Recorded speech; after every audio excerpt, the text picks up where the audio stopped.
Hi, everyone. How are y'all doing? Happy Tales. Happy day 4 to Tales. You've made it so far. Congratulations. I'm so excited to welcome you all here to our discussion today. My name is Mary Palac. I'm the brand ambassador for Mexican Spirits for Campari America. So I get to represent beautiful brands such as Montelobos. And today we have two amazing experts. And for me, as someone who is a perpetual student, I can't wait to hear what they have to share and discuss. And I'm actually going to be following along with you because I'm going to have my own questions to ask. Because I still, even though I come from the hospitality world and I'm on this side of the world now, I love to connect the dots between where our beautiful agave spirits come from and how we use them and apply them in our daily lives. So we have amazing speakers today. We have Diego Cantú, who is our head of distilling and agriculture for Casa Lumbre. So give him a big round of applause because it's also his... And I'm very, very, very thrilled to also have Dr. Ivan Saldaña, who is the founder, creator of Montelobos Mezcal, amongst many other brands that you probably know and love from Casa Lumbre. His passion for agave spirits drove him to seek out a doctorate in biology and biochemistry. So we're going to get real, real geeky. And it's really an honor and privilege to have both of them. They flew from very far away to be here with us today. So give them a big round of applause. A couple of things. The mezcal in front of you, we're not doing necessarily a formal tasting or anything. That's actually just there for you to sip and enjoy throughout. And if at any point, we put small samples, it's early, but if at any point you'd like a little bit more, please raise your hands. Our lovely Caps, our lovely cocktail apprentice, will help and give you a little bit more to tipple. But number one on the left is our mezcal Montelobos Tobola. And then the number two is actually not for, it's not available in the US or at all in general. That was a treat brought to us in his luggage from Diego. That is a pure cuprieta. So, and then we'll talk a little bit more about them throughout. But we'll go ahead and get started. So the way we've broken down this seminar is literally A, B, C's. So we're going to start with A, talking about the ancestry of the agave plant, as well as adaptation, has really unique adaptations, and then followed by the botany and the biology of the plant itself. And then we're really going to get into the meat of it, and Diego's going to lead us into a conversation about cultivation, conservation, and community. If you are using your Whova apps, you can enter questions into the app directly. I kind of stole the mic from the middle, but we'll also save some time at the end for some Q&A, okay? So without further ado, I'm going to hand it over to Dr. Ivan. He's going to get us started. Thank you. I will steal this. So we have three wonderful subjects here. There's a lot of information, but maybe, I will try to be very efficient in presenting you A and B. C is going to be more the work of Diego, my friend here. And I think it's a lot of more relevance in terms of what the industry is making in order to make this industry more fair and more responsible with nature. So the A and B is a lot of background on facts, on what agave are, why spirits coming from those plants are so extraordinary, and give you some perspective from the plant itself. But I will try to go fast and specific in order, because it's a very brief, we could be talking 3 hours on these subjects here, but we have a limited amount of time. And I'm gonna stand here because I have more chance to turn around and see the screen. And so the first thing is, every organism in nature is a result of a long path of evolution. And that's us, that's every single organism that exists. We all come from an original form of life, and we are interconnected, doesn't matter what, in the biological evolution of things. And it's important to look at that history, just like the history of a country, in order to understand and put context into why something is as it is. We have to look at its natural history.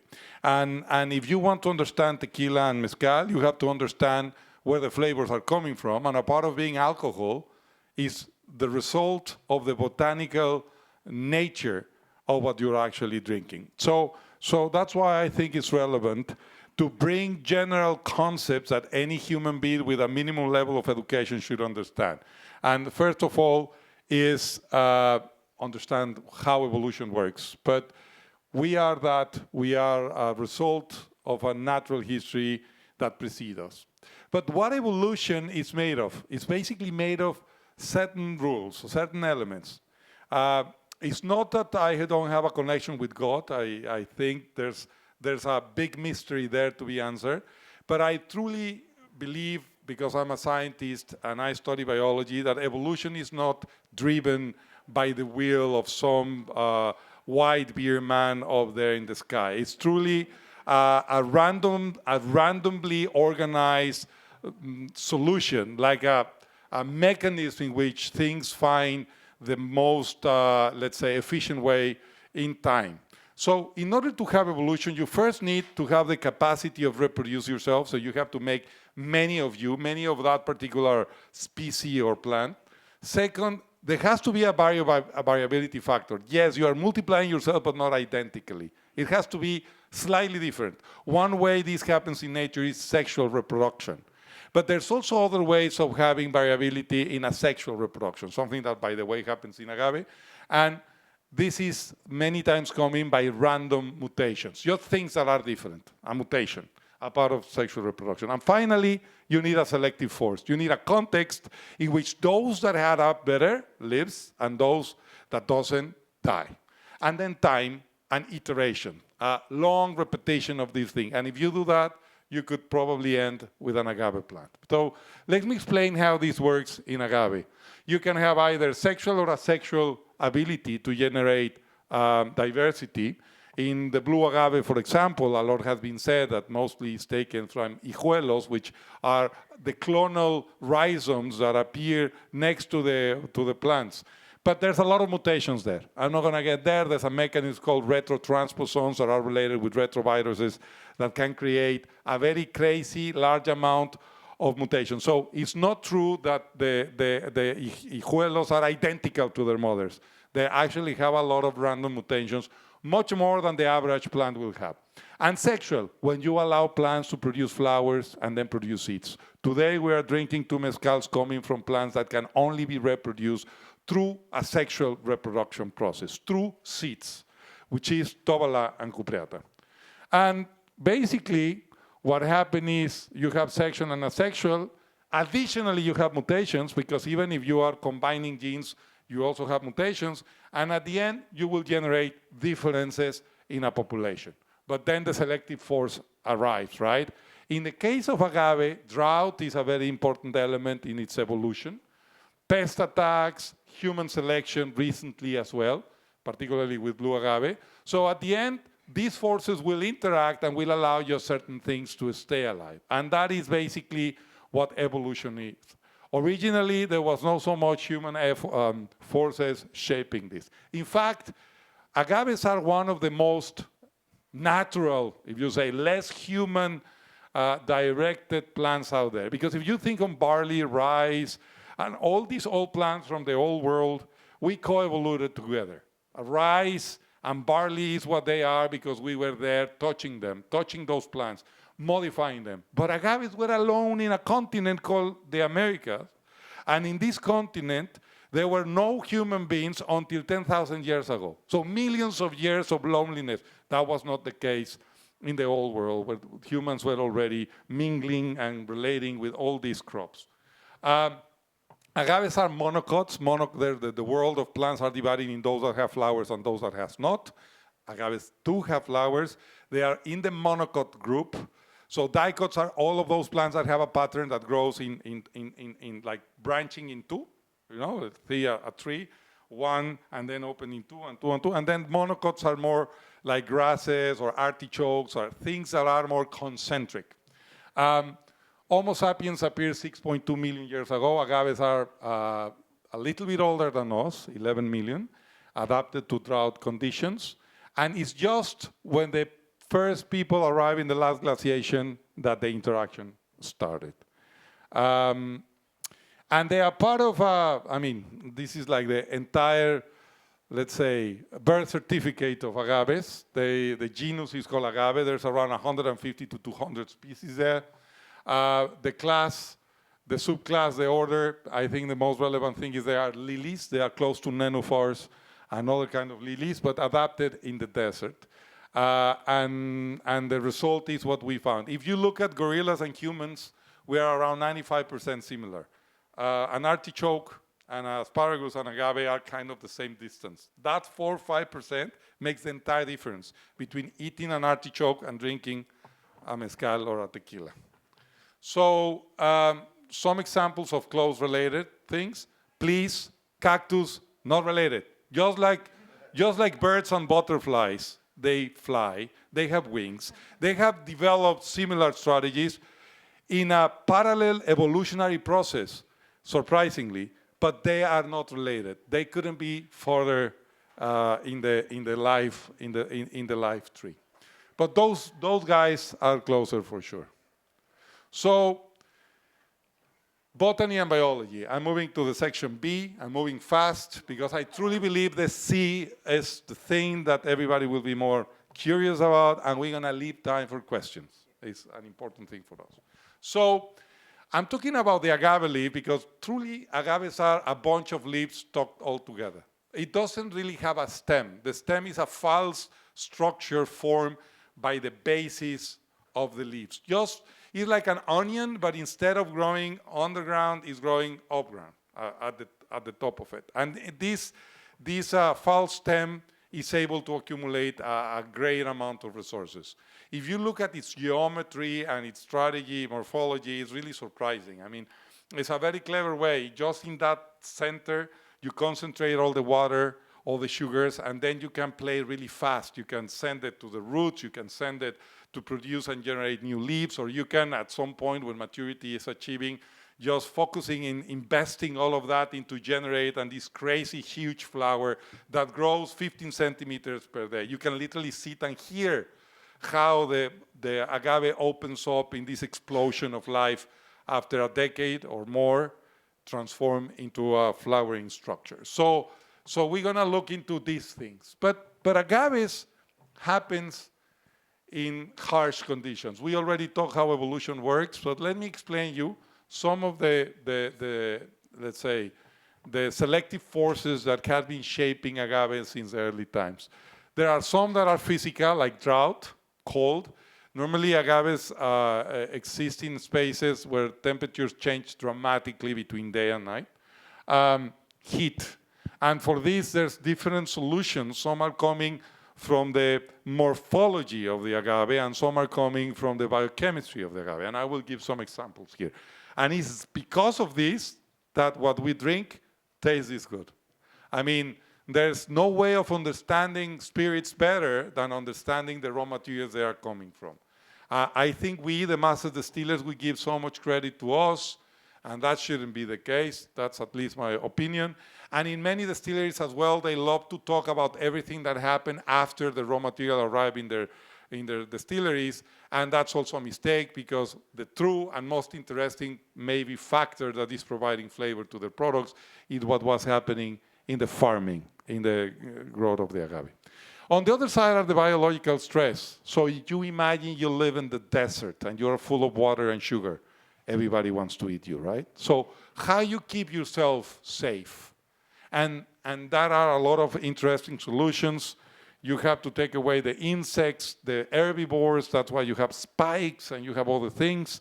And I'm going to explain a little bit about that. So on the morphology side, one of the things that are really clever is the succulent leaf structure. So the agaves has specialized tissues, parenchyma, very large cells, you will see some photos right now, that are able to trap large amount of waters and sugar And that allows to manage the water needs in a very clever way. Normally, agaves grows in very arid conditions, but 1 or 2 months per year, there's some rain falling down. They have to absorb that and then manage it for an entire year in order to later on, in the next rain season, receive water. So succulents works really, really well. Also the stomata. Agaves are nocturnal plants. I will explain that in a second. But instead of doing what everybody does, which is benefiting of the stream of photons falling in the sky from the sun and striking into chlorophyll molecules in order to generate energy and build sugars, agaves doesn't do it simultaneously. Because absorbing CO2, which is the molecule, the carbon, is the substance in which sugars are formed, and the energy gets in the middle of every carbon. So you make sugars, carbon, carbon, carbon, carbon. And in the middle, there's a link full of energy that is actually solar energy. The plant has changed that into night and day. I'm going to get into more details later on. But that's something important in the structure of the leaf. Also, the rosette arrangement is very important. It has beautiful things there, but it helped to have this centralized element in which sugars are there. It put it in a place that is surrounded by leaves that are very dangerous. So if an herbivore wants to access where truly the water and the sugar is, it will have to pass those leaves. The concave shape help the water to fall straight into the center where the root system is. So it's a lot of very clever things. And finally, the root system. If when the rain starts, the agave can grow up to 15 centimeters. The root starts to expand immediately to absorb in a very fast way whatever water is coming out, particularly when the rain starts. So let me show you some of these elements. So this is the rosette structure. One of the beauty of this is it follows a Fibonacci sequence. The Fibonacci sequence is basically an organized number of, when you look at the Fibonacci number is how things are arranged. It follows a mathematical pattern. The first leaf at the top, the meristem, where the leaves will separate, has one leaf. But when you turn around 360 degrees, you will have 2 leaves in the first circle, and then you will have 2 plus 3, 5, and then 5 plus 3, 8, and that's the way you're going to go. And what happens is that this plant is able to maximize light exposure by not allowing one leaf being above another leaf. So if you take a photo from the zenith, they will see a completely covered by the leaves because they arrange it in a way where the spaces in between the leaves are filled by new leaves at the bottom. So this pattern is very common in nature. The concavity, important solution when rains comes, they go straight into the root system. The leaves and spikes, very good to keep the herbivores away. Also, they generate this camouflage that looks even more scary for some herbivores because the imprinting in the leaves are detected by the different animals. And these are some of the electronic photographs I took when I was in my PhD. But what you see here is these are parenchyma, these large cells that accumulate water in the leaves. And what you see in the middle is a needle made with oxalate. Oxalate is very abundant in leaves. And it's not only the substance that forms the spikes, but actually if you touch it with your hand, it sticks because the surface is also full of this. So the agave is full of these microscopic needles that gets very uncomfortable if you manage it with your hand or if you're an herbivore, try to eat it.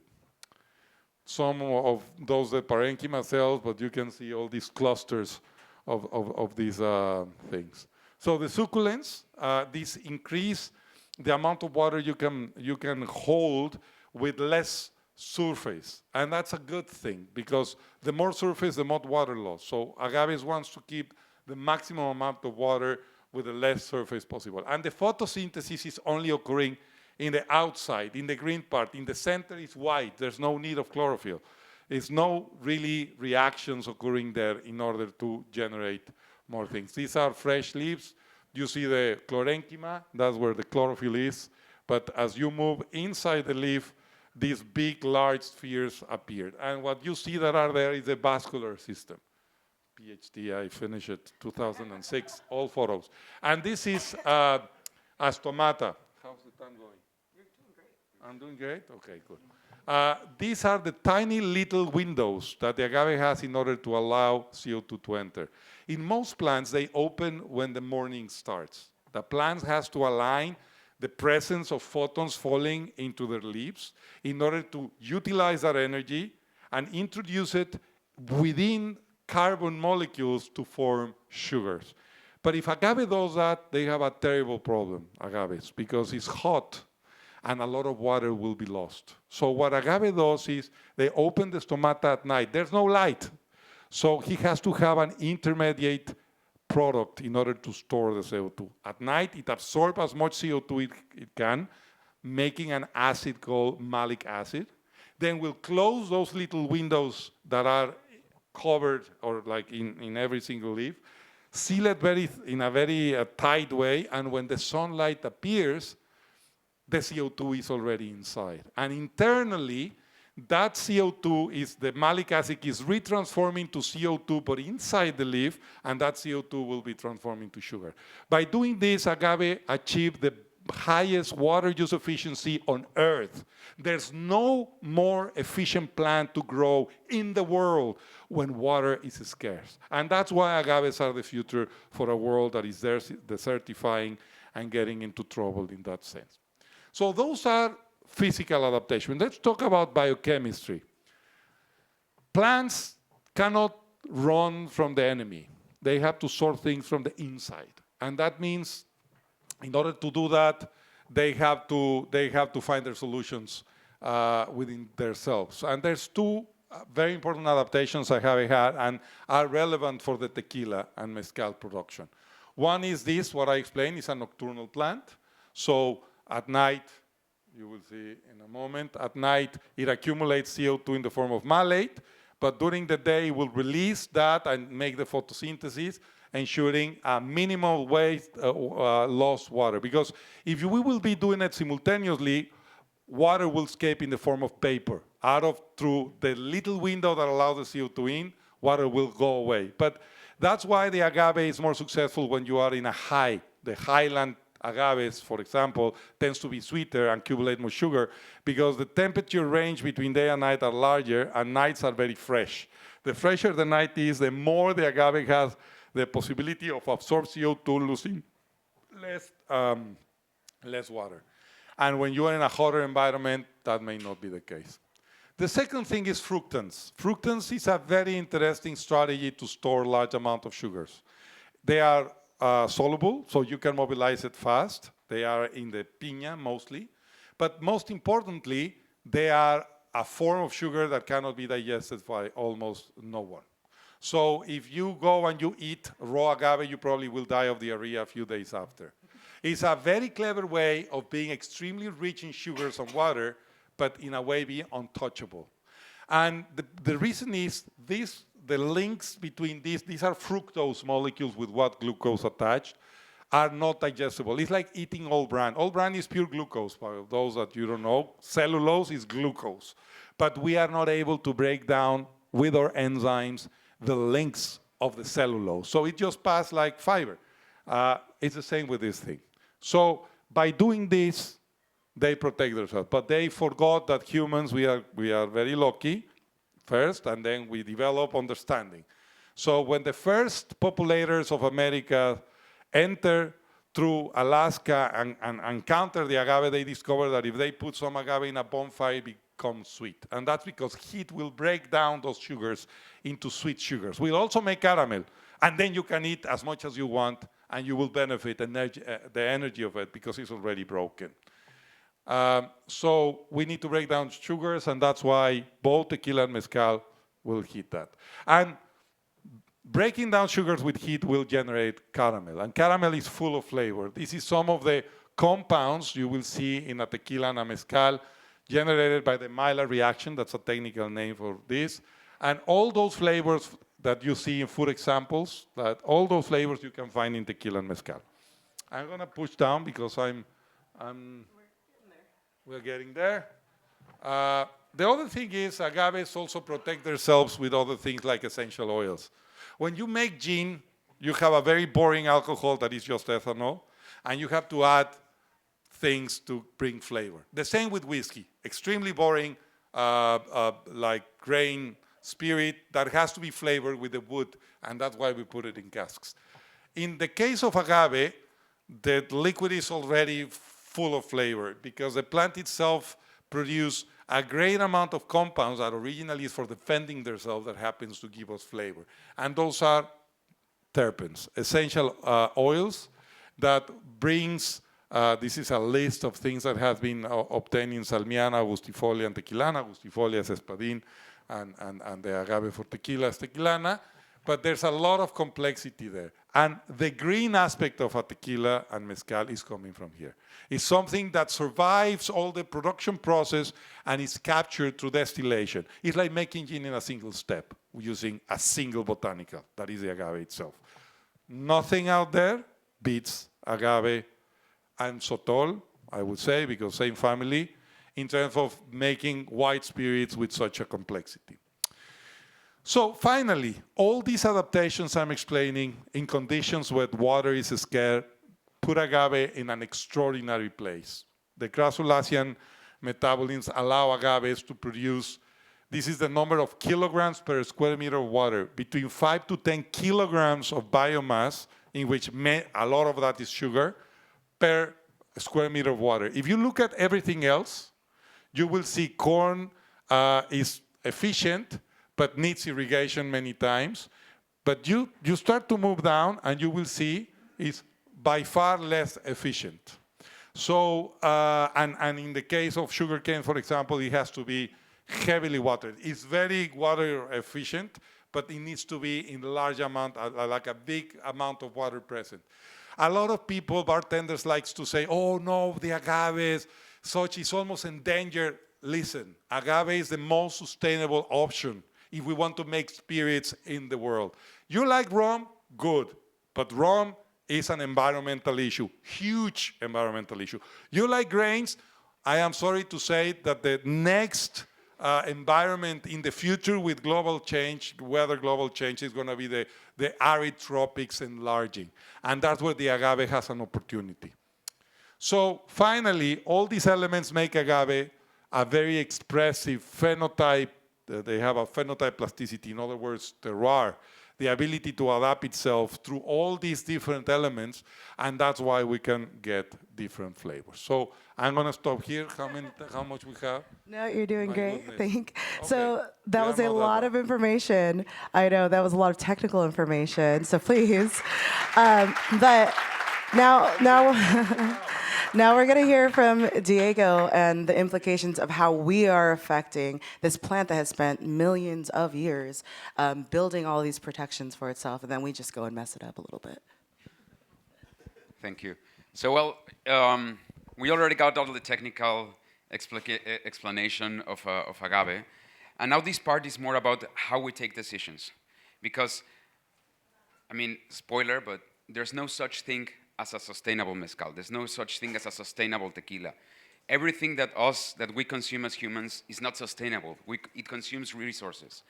But we have to be smart on what decisions we take, how it's going to relate with the community around, and not just biodiversity, but also the people that live in those, that interact directly in the value chain. And the matter is how we make these decisions in order to be a more sustainable alternative, okay? And as Ivan was saying, well, in agave cultivation, we know that there's many traditional methods of how it has been cultivated throughout the years. But as the demand has grown, we have to modernize that in order to be more efficient in the use of these resources. And of course, to impact less, but it's gonna still have an impact, but we just wanna minimize its impact. Connecting with Ivan's presentation on the part of water, this is also a relationship of the amount of liters of water that are used per liter of pure alcohol equivalent. So you can see beer for barley, and then in wine it has one of the highest. And why does agave is a more efficient alternative compared to the others? And it's mainly because there's no use of irrigation. All the water that agave uses throughout its life, it's only precipitation, only rainfall. So you don't have to put water that is from somewhere else and put it in the agave fields. Unlike sugarcane, unlike grapes, if there's no enough rainfall, people would need to be irrigating the fields. There's another important challenge, and as you know, that the origin of mezcal in Mexico comes from rural villages. All these rural villages, unfortunately, they're very vulnerable, not just in the way in their well-being, but also on let's say there's many, for instance, there's a lot of child labor. There's no social security for people that are working behind in the value chain. There's a lack of regulation on how can they be protected by the law. And so us as companies, or when we are growing and when we want to bring mezcal to all of you,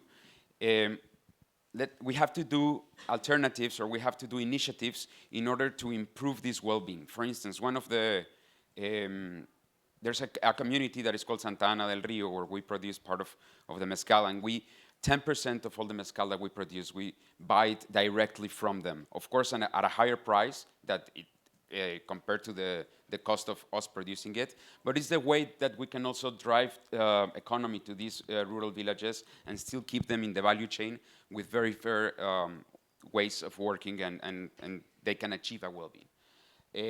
In agriculture as well, we do the same. We also plant together with them, and we do different kinds of contracts that we call the medieras, where you go, we finance them, and half of the plantation is theirs, and half of the plantation will be for us, and they can sell their agave to us as raw material, and so on. And there are many NGOs who we work with, and it's not just about having a seal, as you can see, or this stamp in the bottle. These NGOs, what they do is they set a framework of best practices that not just inspire you, but they also structure a more efficient way of either of producing, or to be more fair with all the stakeholders in the value chain. Another important challenge, of course, is the environmental part. Just everybody listens? Yeah. Okay. In the environmental part, there's, I would say, 4 main drivers, which is deforestation, of course, because the growth of agave spirits has increased the amount of agaves to be planted, so that normally drives deforestation. Soil degradation, because traditionally the way of traditional planting is not protecting the soil. Of course, over-harvesting of wild agaves. There's many mezcal brands and many producers that, of course, they harvest from the wild agaves that they are getting. At a small scale, it's probably not a problem if the agave can, let's say, repopulate itself. But when you do it in a large scale, you're just depredating the entire environment on that. And the excess use of agrochemicals when you have monocultures, it has become an issue. So I'm going to go through these issues and try to give you an idea of what are initiatives that can be done, and examples, and not just us, but other companies, other brands, they're doing. You can see in this picture, from the left, we have a monoculture, which it's normally what we romanticize as this agave field that looks beautiful and so on, and you see in the telenovelas. But it's not beautiful, you know. Monocultures are, they have a problem in terms of biodiversity. You can see in the other side of the plot, this is called a polyculture. And in these 2 kinds of ecosystem, in the one on the left, there's lemon trees that are planted between the agaves. And of course, that starts enhancing different kinds of insects to be flying, different kinds of bacteria that are also developing, of fungus as well. And all these, of course, it enhances the biodiversity. It improves the soil because it gives back the nutrients that the agave is consuming. But it also reduces it's a natural way of controlling pests. So it reduces the amount of pesticides that you have to use at some point, because you want to minimize any kind of use of any coadjuvant in the entire plantation, just to make it successful. This is another example of a polyculture, for instance. The one in the picture in the right, we have planted beans. And those beans, they won't be harvested. They will be reincorporated back to the land. And that's then you fix nitrogen again. And what you want to achieve is that through this polyculture, you're not degrading the soil, because when you harvest the agave and you don't do a polyculture, then you're going to have a very degraded soil that you cannot plant anything else. Let's say if you don't let it rest or you don't put something else. On the left, we see the one with the lemon trees. Then there's another one with grass, where we cut that grass and we put it as a natural, let's say, cover, a natural cover on the agaves in order to stop weedings, right? So then we don't use herbicides. So, and all that together in the organic production is part of what is regulated. These are going to be some success stories.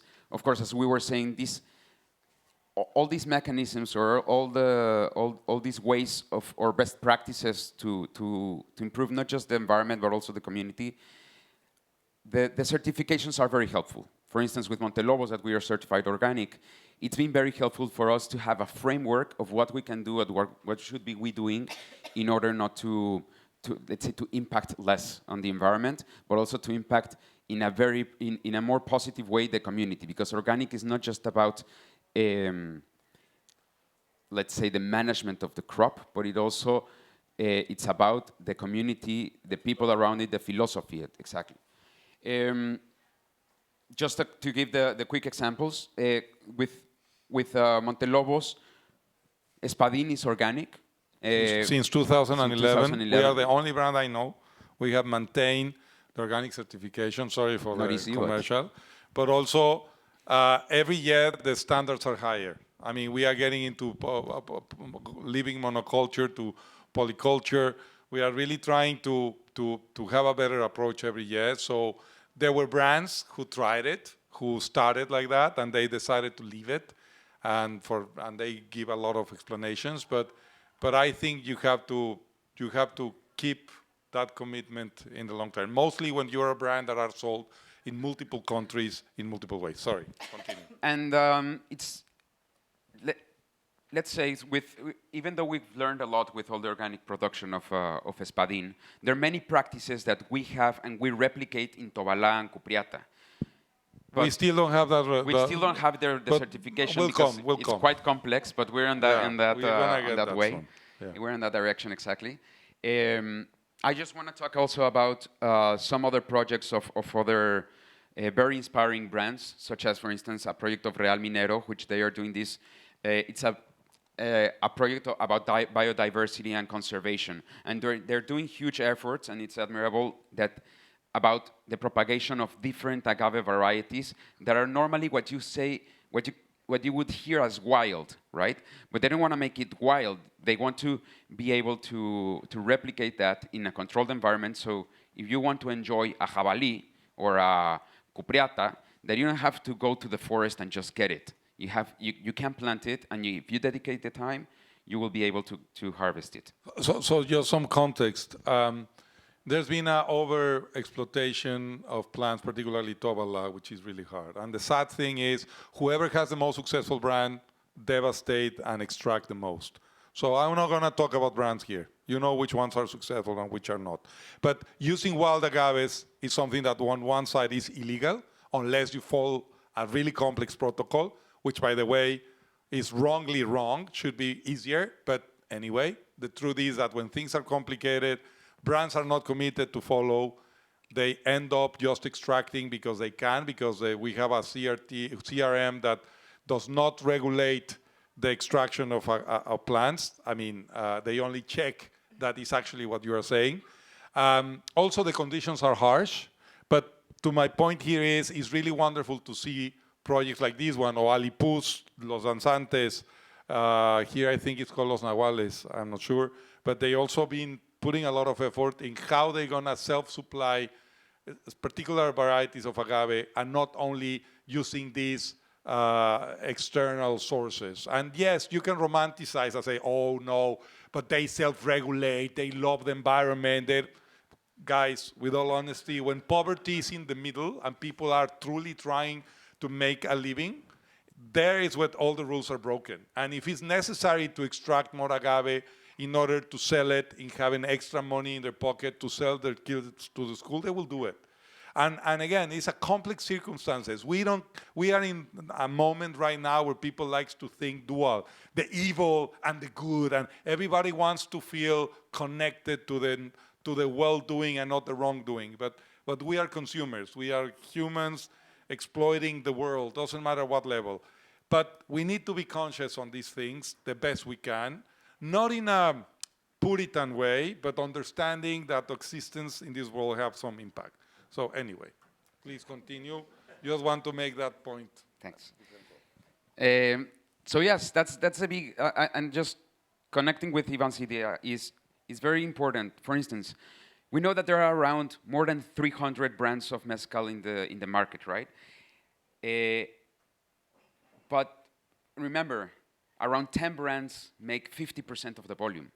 So what I want to mean with this is when you're a small brand, a small producer that you just produce for your village or for your family, then there's a way of working that it has been traditionally right and it has not been an issue. And doesn't really impact the overall equation. Exactly. Because they are in small numbers. But if you're a medium, large size brand, you must have a program and strategy in order to bring your agaves from the right place. I mean, there's any more fantasizing, romanticizing things, please. We have to get conscious of these things. If you gonna choose a brand to sell in your well, ask where it's coming. Are the brands truly making efforts in sourcing the raw material from the right place? Continue. Another big issue that I was telling you is deforestation. And deforestation is it's one of the biggest problems that we're facing right now in agave spirits because, as I was telling you, the growing demand. One of the CRT in the tequila business, they have developed what they call the ARA protocol. And this protocol, what it does is to regulate whenever you want to plant a new crop of agave, where are you going to be selecting that piece of land? And this has been running, I think, like 2 years. It's very only. recent. It's yeah. very recent, and it's because they were deforesting everything. Example. They were just taking away the forests in order to put more agave. The same happened with avocado, by the way. For those that sells a lot of guacamole, just for your knowledge. So is there so much land already there available for growing things? But why are they going to the forest? Because it's cheaper. So very sadly, instead of using the land available, they prefer to go and make deforestation. So this protocol helped to avoid that. Exactly, but just to make the point of guacamole and to connect it, for instance, even though that the CRT is the one that you need to have the ARA protocol as a approvement in order for you to make a new crop, but only in Guanajuato and Jalisco. In Michoacán, they didn't accept it. And it's because of the competition with the avocado growers. So if they're gonna fuck up the nature with avocado, why are you gonna ask the agave industry to don't fuck up the nature, right? So this is logic that is really depressive, but that exists. So the point is, if we expect that the government is gonna make these regulations in order to impact less, it's not gonna happen. The ones that have to do it are the big brands. The ones that have to do it are the ones that really are investing money in order to make these kind of products. With all these, there's another issue, as I was saying, the excess use of agrochemicals in many of the plantations. And for instance, when you go to the doctor, and it's not that you're going to get prescribed any kind of medicine just because of it. The doctor is going to examine you and tell you and see with tests or whatever to determine your weight, what your age. How much of that medicine is going to give you, right? Exactly, because otherwise you will get an excess of medicine, right? Well, the same thing happens in crops. Oh, it should happen in crops, but sadly it doesn't. Well, the agrochemicals want to sell you a lot of all shit, so they recommend you to put 5 times more than what you need. So there you go. This is, for instance, a solution that we've implemented that is with the use of drones and the use of artificial intelligence, and of course, with this app, you can monitor your plantations. And then you can also be very smart on what decisions you take. If you have to apply a pesticide, it's because you have a pest. You're not going to be preventive. You're just going to be, whenever you need it, you're going to be applying it. Or So if you use fertilizer, you're going to go infrared and you will check where you have your deficiency of things. But just to put context, Casalumbre is a company that believes in collaboration, not in competition only. So yes, we have brands. We have our own brands, but we have an entire program for growing agave for any brand that needs it. And we share what we do, whoever wants to use it. So we get contracts to provide services of agave growing, and the investments are huge. 7 years of putting your money there, sometimes 10 years. So how you give confidence and how you shows that you are committed to environment through these tools. You use drones, you create an app, you let your client to look at their plantations, and you move things forward with simple things, having an eye from the sky to reduce the damage we do to nature. And finally, the part of conservation, as we were saying, for instance, the mezcal that you're drinking is a cupriata, and the other one is a tovala. These varieties are normally what other brands would call wild varieties. But all the agaves that we use are cultivated. We don't use any wild harvestation for any of our mezcales. And that has been a really titanic labor and job in order to, because tovala and cupriata have been cultivated very recently. Normally they were just in the wild growing, and people concentrated on cultivating and improving the crops of espadín, but they didn't mind about cupriata and tovala, for instance, and other varieties, arroqueños, jabalís, cuiches, etc. And these methods of, this is a picture of our tovala fields in Puebla.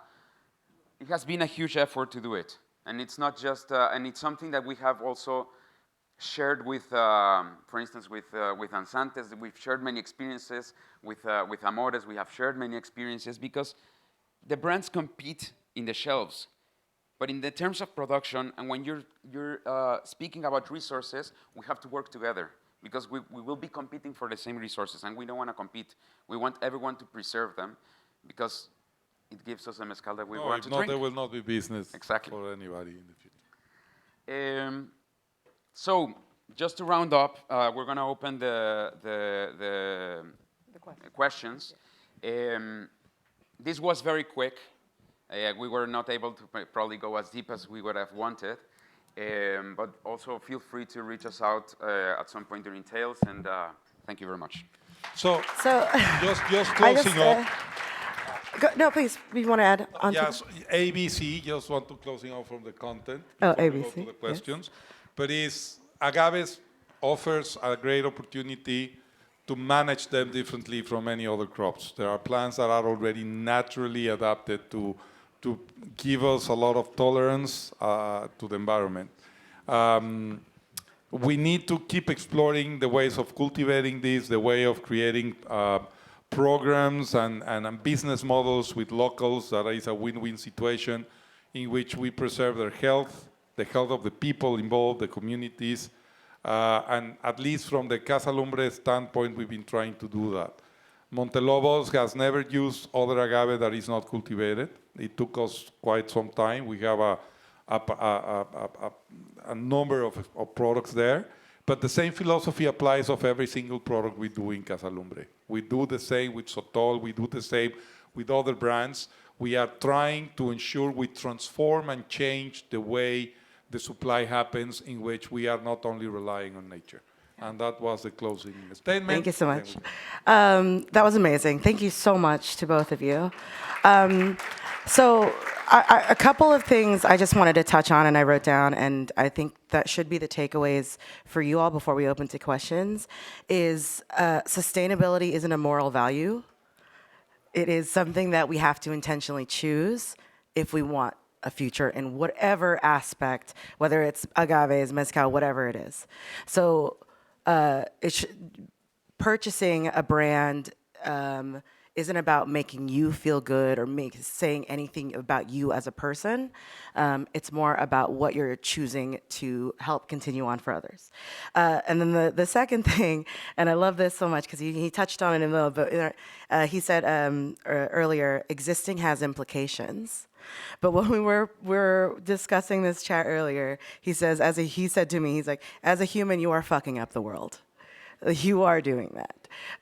But the part of it, and again, not assigning it a moral value, that is a fact, is owning it and trying to do better. So those are the lessons that we hope we could take from this chat. And we are going to happily open up for questions. Sierra has a mic. Go over here.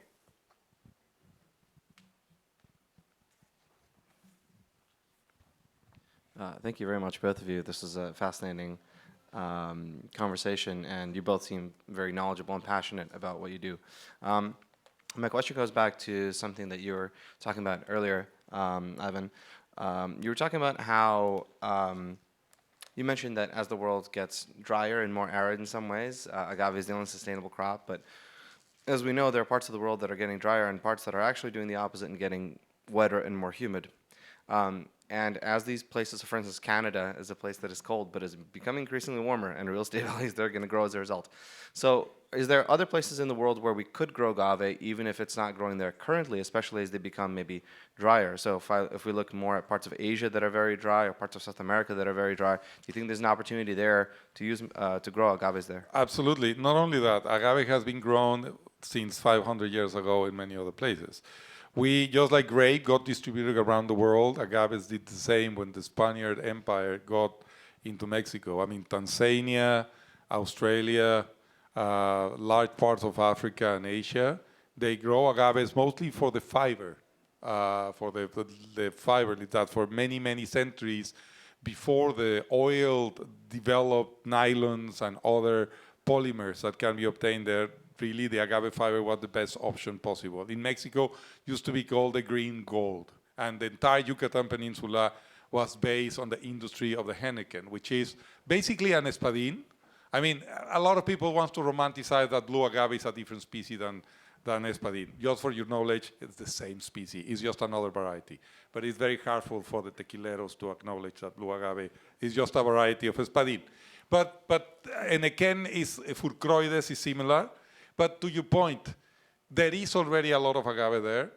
Israel is having a program of growing agaves. I receive calls from the Mediterranean. The problem with Mediterranean is that if you don't have this cold night effect with a lot of sunlight, you truly cannot push the sugars up. But California may become a quite interesting place to grow agaves, for instance. I'm a liberal. I think this nationalistic concept that some Mexican producers that I'm friends with try to build, because they are very ignorant sometimes in understanding that Mexico became the center of the world, culturally speaking, an exchange of plants and knowledge that happens being in the middle between Asia and Europe with the Spanish crown controlling all of that, made us the recipients, not only the senders, but the recipients of a lot of knowledge. All this ancestral mezcal is no other thing that instead of alembics from the Arabs, steals from the Philippines and the Mongols, but we like to think this came from earlier. It's not true. It's not true. There's no evidence that can prove that now. So to your point, I really expect agave flourish. And I really expect to taste a lot of wonderful spirit coming from South Africa, from China, from India, and I think there's a great opportunity there. And from the latitudes that are getting warmer, just like England is making wonderful sparkling wines, where they used to do that in the Champagne region, the same thing will start to happen. If Durango and Sonora make wonderful bacanora, soon that will be happening in the north of the United States. And you know what? That's okay. I mean, these concepts of like squaring ourselves too much, I think are totally wrong. Plants don't know borders. Exactly. They will go where they want to go. Any more questions? One quick note too, the glasses are meant for you to keep. So if you'd like, you may keep them. because I don't want to take them home. Any more questions? Please. First of all, thank you. As someone who also works with agaves, I really appreciate this really candid conversation about sustainability and where we are as a hospitality industry and what we can do. But my big question is, like, while we're focusing on the sustainability of the plants, are there any specific programs, like perhaps even in Mexico, that really focus on the sustainability of the populations for the pollinators? So your bats, your bees, your birds, and even sustainability for the humans as well. I mean, there's a lot of things going on with human trafficking still. So are there any programs that maybe you've heard of or work with that can help with humans as well as our pollinators? Well, there are many programs available or that are I mean, we mentioned a few and that are like inspiring. And for instance, one that we didn't mention was the use of firewood, for instance, right? That is one of the biggest environmental impacts that mezcal has. I wouldn't say that everyone, but explain the problem. mainly, like, I would say 98% of the mezcal being produced, the wood that it uses, is just harvested without any regulation, and that has an origin, of course, of a lack of regulation in Mexico, right? And our laws are not very good, and the authority is not concentrated on that. And for instance, for us driving a program in that all the wood that we use is going to be certified has been also a very big journey. So depends on the brand, what they want to commit with, and if they choose either wood, they choose human trafficking, as you were saying, they choose the butterflies or the bats. If they have their own battle, they can find an ally, and there's not a right and wrong. There's whatever you want to do, whatever inspires you more, it's good. And as long as you commit to that, and it improves and it makes it better, it's fine. So there are some. There should be much more. Just to your answering you. I think that's what we as an industry, we have to promote more of that. The bats has been a subject for a lot of people. That's okay, and I think that's great. But we have to keep this going and making brands to commit to these kind of objectives. The communities, how much the mezcal world has been impacted. It's great to have something that is highly valuable being sent outside of the communities, but now the communities cannot drink Tobalá. They just can't afford it. I mean, just happen like that. And it has good and bad things. We change realities, and that's something we have to take with responsibility and commitment. Some other question? So I think one of the points that was missing somehow, I have some friends that are small producers in Oaxaca, and I have heard from them, like, water. It's getting really scarce. It's not, the rains haven't been as good as before. And so I would love to ask, like, okay, how are we taking that challenge? I mean, like, Water. water. So Yes. water in the production. One of the biggest things is that in order to ferment agave, you need to put water on it, right? And then you finished with vinazas, which is the leftovers after you distill. We've been doing a lot of work in filtrating them and reusing them, reducing up to 70% the use of vinazas. It's not the subject of this talk, but what I'm just saying is people has to get more creative and has to explore how they can save water as well in the production. And just to round up and connecting with the crops, for instance, sugarcane, as we were seeing, it consumes a lot of, it needs a lot of rainwater, and when rainwater is not available, then they would have to irrigate. And one of the things that today, one of the main reasons why agave is growing also a lot in Puebla, is because agave crops have been a better alternative to what traditionally they did as cultivating sugarcane to produce sugar. And now they are switching these crops for agave. They can make a living out of it, and it's an alternative that they are adapting as well to the lack of water. So if there's a lack of water, you don't want it to irrigate. You want to save that water for your consumption or for other needs, and you can put a crop that doesn't need additional water to the one from rainfall. We are just about time, but please do connect with us so we can continue to provide as much information, at least they can, because they're much more obviously knowledgeable. But thank you all again so much, and happy tales. Have a great day today, guys. Thank you to all.